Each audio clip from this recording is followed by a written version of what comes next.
The apparent separation between mind and body that's most clearly identified in Cartesian substance dualism, which I've spoken about before, is probably an inevitable result of the way our brains and bodies are put together. There are phenomenological accounts, certainly, of how that could arise. And I think I've also mentioned before, it has some advantages and disadvantages to it. The apparent separation of ourselves into these two components, an extended and unextended component.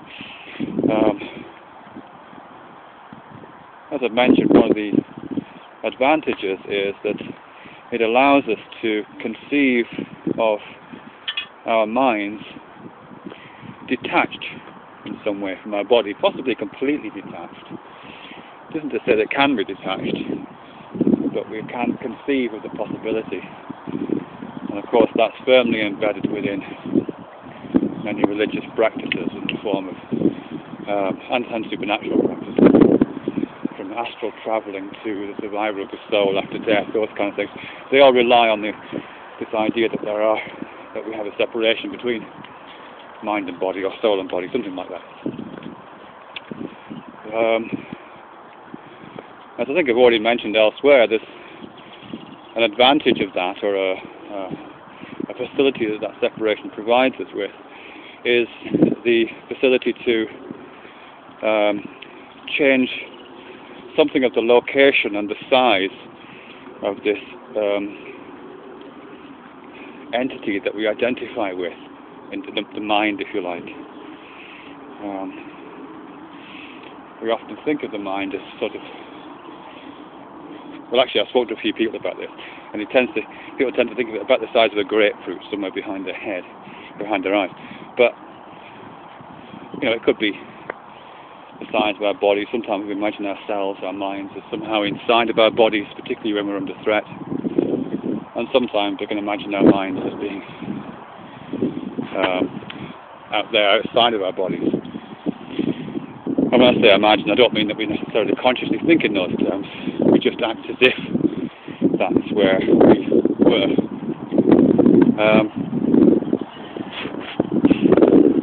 It does suggest the possibility of alternative, very radical relocations of mind.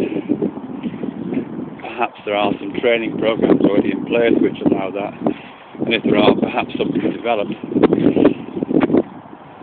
And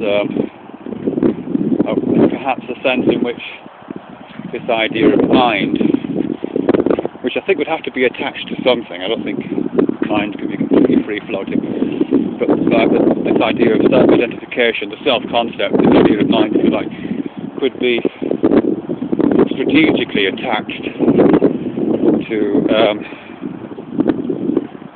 entities outside the body, perhaps, like that. I'm particularly intrigued by the idea of whether it would be possible to identify oneself, to develop a self-concept, to develop an image of one's own mind, an experiential image of one's own mind, which was sort of supervenient on empty space. I mean, in a way we already are, from what I understand of physics, our bodies are composed of cells, which are composed of molecules, which are composed of atoms, and ultimately composed of some sort of subatomic particles.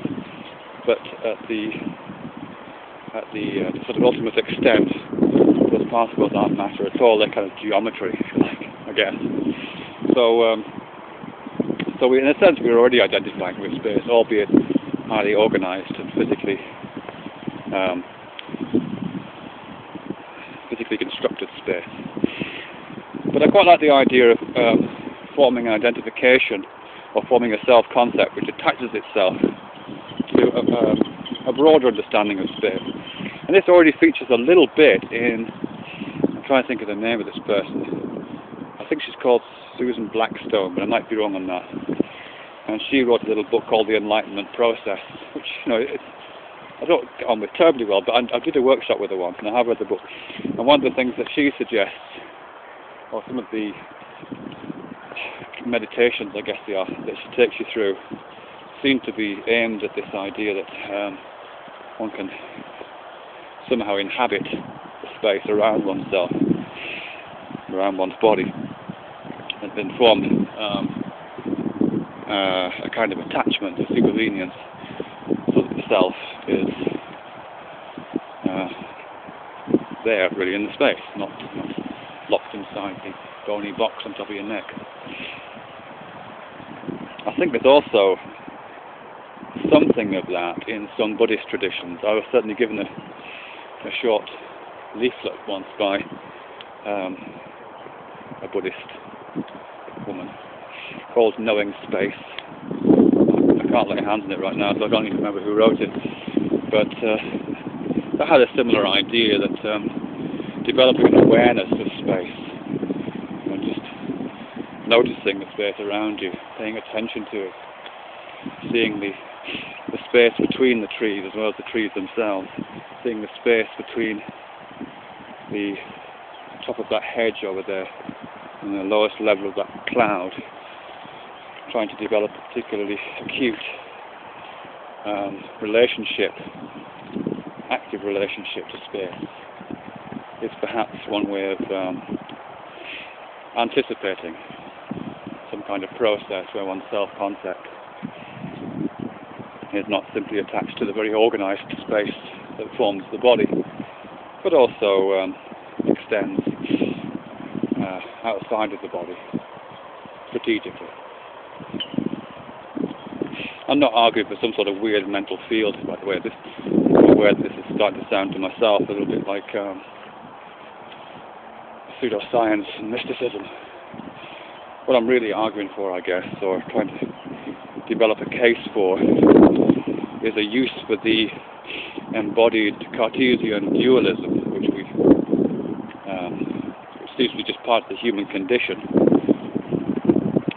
and how we already use that in certain ways. That's already a feature of our day-to-day existence, and how we might gain some control and find additional uses for that, perhaps as ways of developing alternative ways of thinking about the world and ourselves, and slightly different modes of consciousness.